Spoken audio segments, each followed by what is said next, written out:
I used to be asked to do some stockmanship schools and horsemanship schools and different things, and at times I'd be asked to do courses for young unemployed people on getting them onto riding a horse and working cattle the right way. You knew that most of them were probably after it, not going to take any advantage of it and just go back to their old life of unemployment. But occasionally you got a real gem and one that hit the mark with and it changed their lives. So, and I remember one in particular, a young guy from Dejara, and he'd grown up a non-smoker, a non-drinker in the town of Dejara, and I thought, how did he do that with the peer pressure in the town? But he turned out just a most wonderful fella, and he was one of the ones that came through a course. There might have been 12 of them or 10 of them, and that's one that always stuck in my mind.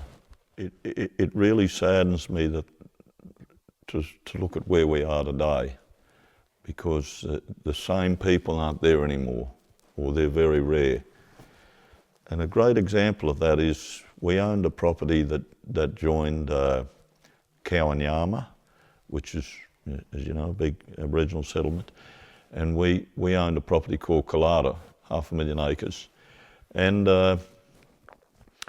when I decided to sell it, there was a big bunch of money sitting in the Indigenous Land Corporation. They had a big mob of cash sitting there. And they were to select properties to buy and turn into Aboriginal hands. There was two families that had grown up on Colada. It was their traditional land. They'd lived and worked there, and if ever two families deserved to be given that chance. There was a grant where they could put a business proposal together. They took that on and were knocked back.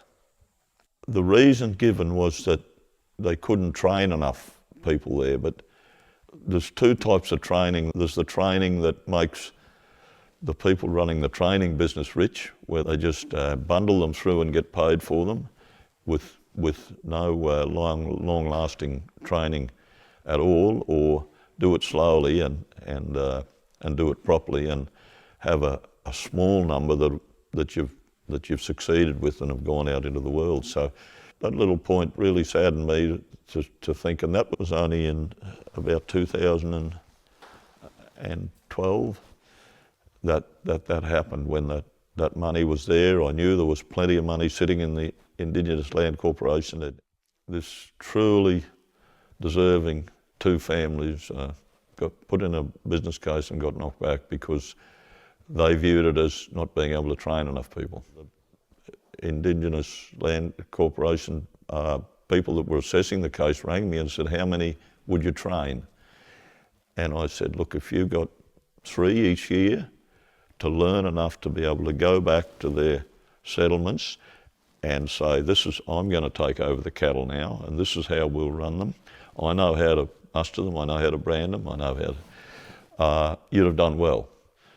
And this person said to me, we've got places in New South Wales where we get 350 of them through every year.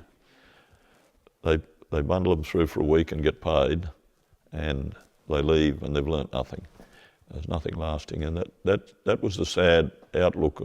To them, they needed to be able to justify it to whoever was funding them and say, look, I've trained all these people, but they didn't really train them. Because it's a long term. You don't learn anything overnight. That's another case of it all going wrong. Somehow you've got to speak the truth, and we all know exactly what's gone wrong.